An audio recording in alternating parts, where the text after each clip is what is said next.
നമുക്കറിയാം ഈ പ്രിയദർശിനി എന്ന പേരിൽ വനിതകൾക്ക് സൗജന്യ യാത്ര ആരംഭിച്ചതിന് ശേഷം സ്വകാര്യ ബസ് മേഖല വലിയ പ്രതിസന്ധി നേരിടുന്നു എന്നതാണ് ബസ് ഉടമകളുടെ പ്രതികരണമായി വന്നിട്ടുള്ളത്. അവർ വലിയ പ്രതിഷേധങ്ങൾ നടത്തുന്നുണ്ട്. പലപ്പോഴായി സംസ്ഥാനത്ത് വിവിധ ജില്ലകളിൽ അടക്കം പണിമുടക്കം നടത്തിയിട്ടുണ്ട്. ഇന്നിപ്പോൾ 4 ജില്ലകളിൽ ഉൾപ്പെടെ ഇത്തരം പ്രതിഷേധങ്ങളുടെ ഭാഗമായി സ്വകാര്യ ബസ്സുകൾ പണിമുടക്കുന്നുണ്ട്. കോട്ടയത്തും സ്വകാര്യ ബസ്സുകൾ പണിമുടക്കിയാണ്.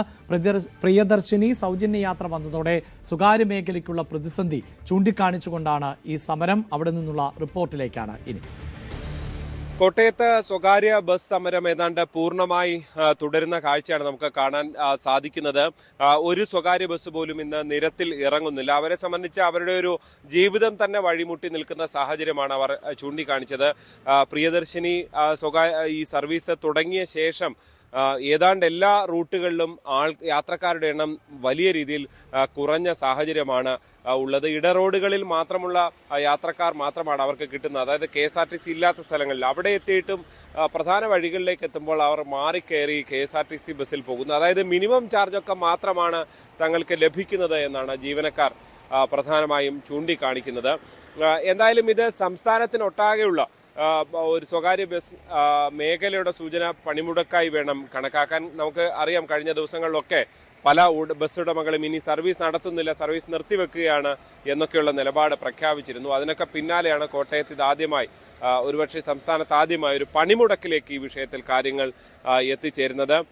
ഒരുപക്ഷെ വരും ദിവസങ്ങളിൽ ഒരു സംസ്ഥാന പണിമുടക്കിനൊക്കെ ഉള്ള സാധ്യത നമുക്ക് തള്ളിക്കളയാൻ കഴിയില്ല. സർക്കാർ ഈ വിഷയത്തിൽ ഏതെങ്കിലും തരത്തിൽ അടിയന്തരമായൊരു ഇടപെടൽ ഉണ്ടാക്കിയില്ലെങ്കിൽ, കാരണം ആ മേഖലയുടെ തന്നെ നിലനിൽപ്പ് തന്നെ പ്രതിസന്ധിയിലാകുന്ന ഒരു വിഷയമായി ഇത് മാറിക്കഴിഞ്ഞു.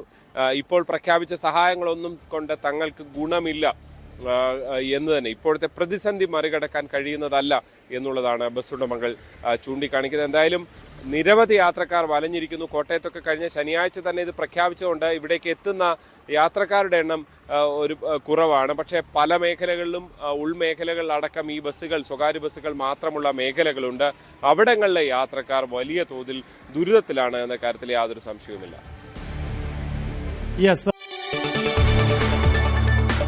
കൂടുതൽ വാർത്തകൾക്ക് News 18 Keralam YouTube channel subscribe ചെയ്യുക.